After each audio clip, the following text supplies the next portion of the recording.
There's a place on the outskirts of Salem, Massachusetts, an old mansion no one dares to visit. Locals say it doesn't belong to the living. They call it Holloway Mansion, and those who step inside never come back the same. The night was cold, the wind howled through the trees, thunder rolled across the sky, and rain hit the windshield like tiny shards of glass. Ryan, a 25-year-old college student who loved cracking jokes at the wrong time, decided to check out that haunted mansion with his best friend Sam, a guy who gets scared even if someone whispers boo. Their car sped down the old country road. The forest on both sides grew darker. With every mile, the air felt thick, like something unseen was following them. Sam shifted nervously in his seat. "Dude," he muttered, "I really think taking this shortcut was a bad idea." Ryan laughed. "Relax. Even Google Maps said, go straight into the haunted mansion. What could possibly go wrong?" A black cat suddenly jumped out of the bushes with a loud meow. Sam jerked upright. "Bro, someone's breathing behind me." Ryan smirked. "That's probably your ex's ghost." Both of them burst out laughing. The tension melted for a moment, but neither of them knew the night had just begun. Their car finally stopped in front of the mansion. The iron gate hung half open, swinging with the wind and groaning like something alive. The walls were wrapped in dead vines, and the single lamp above the door flickered weakly. The inside was nothing but shadows, except for Ryan's shaky flashlight beam. As they stepped in, a soft voice echoed from the hallway. "What are you guys doing here?" Ryan froze and pointed his flashlight. At the end of the corridor stood Mira, his girlfriend. "Mira, what the hell are you doing here?" "This place is supposed to be haunted," she whispered. "Old memories brought me here." A cold gust rushed through the hallway. Every light went out. The air grew icy, and then Ryan saw it. Mira's eyes slowly shifting from blue to a glowing crimson red. Sam screamed, "Bro!" Mira just turned into a demon. Mira's voice dropped lower, colder, echoing through the mansion. "I'm not Mira. I'm Celine. I've lived here for centuries. This was my home, long before humans built over it. And no one walks away once they enter my world." Ryan's voice trembled. "We're not here to stay. We just wanted to look around."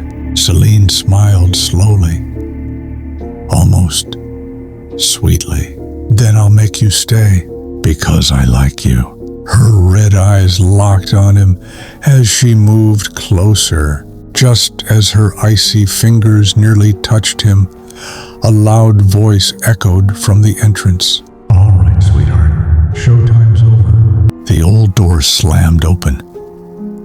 Mr. Shams, the mansion's caretaker, stepped inside with a flashlight in one hand and a strange old talisman in the other. He didn't look scared at all. He looked calm, almost bored. Celine tilted her head, her long black hair floating around her like it was underwater. Shams sighed loudly. "Celine again. Girl, this is the third guy this month.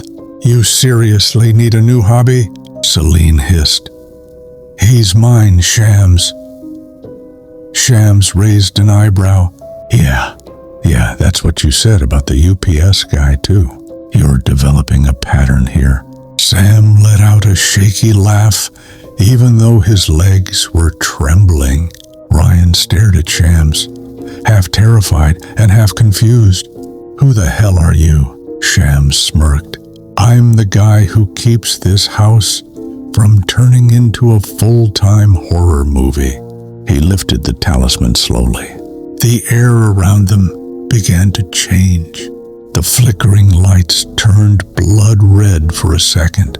A strange energy pulsed through the walls. Celine growled like an animal, her beautiful face twisting into something dark and sharp. Shams whispered something under his breath in a language neither Ryan nor Sam understood.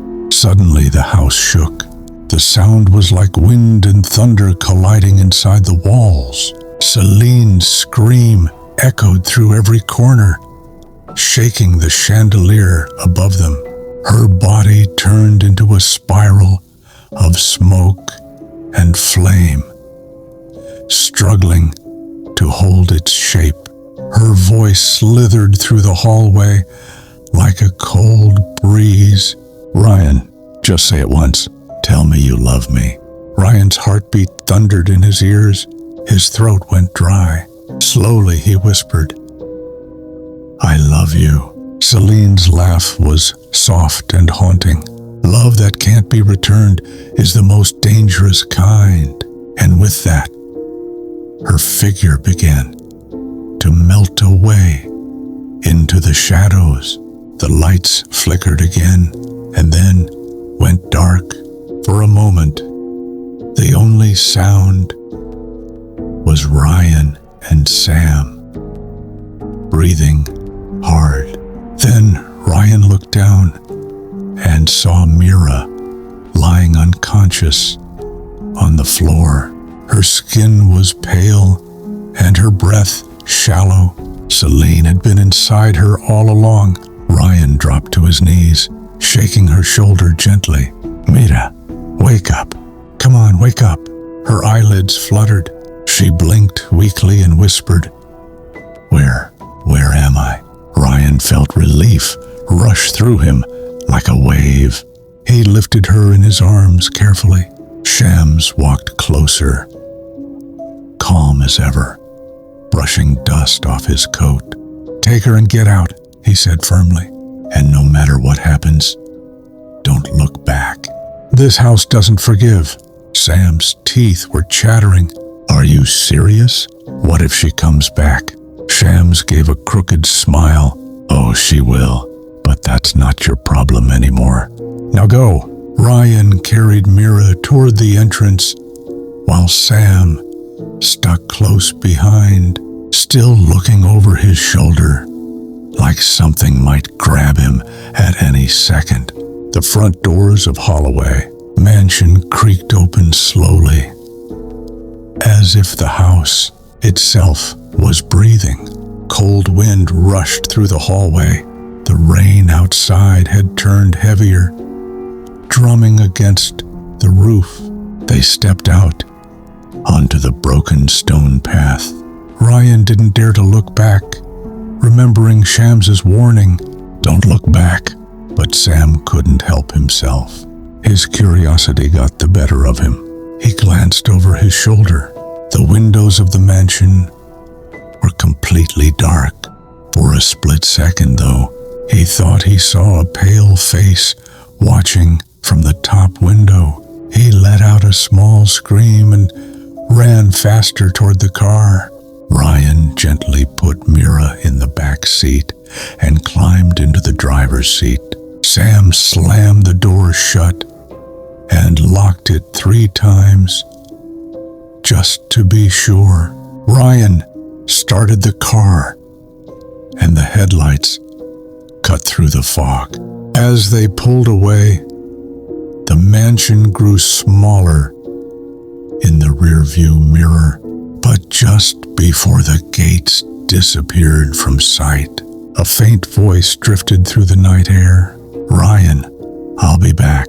Ryan froze for half a second, but then shook his head and hit the gas. The further they drove, the quieter everything became. The forest didn't feel as heavy anymore. Rain softened into a light drizzle. Mira lay quietly in the back seat, breathing slowly as if she'd just woken up from a nightmare. Sam finally broke the silence. "Dude, after all that, I need a burger." Ryan turned his head slightly. "What?" "I'm serious," Sam said. "I almost died, man. I deserve a burger. Maybe fries, too." Ryan couldn't help but laugh. "You're unbelievable." He drove toward the nearest McDonald's, the sound of tires on wet asphalt filling the car. But just as they passed the old wooden sign on the road that said, "Welcome to Salem," the radio turned on by itself. Static filled the car for a moment.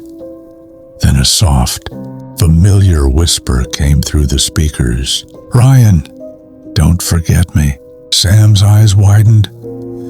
"Bro, did you hear that?" Ryan stayed silent, his hands gripping the steering wheel a little tighter. Then he forced out a shaky laugh. "Probably just interference." Sam nodded quickly, pretending to believe that.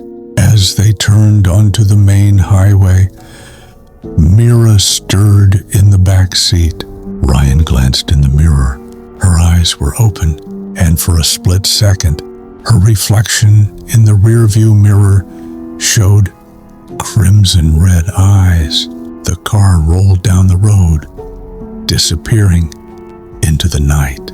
Behind them, far away, the Holloway mansion stood silent under the rain. A faint laugh echoed through its dark halls. Some places don't just hold stories, they hold on to the ones who dare to listen.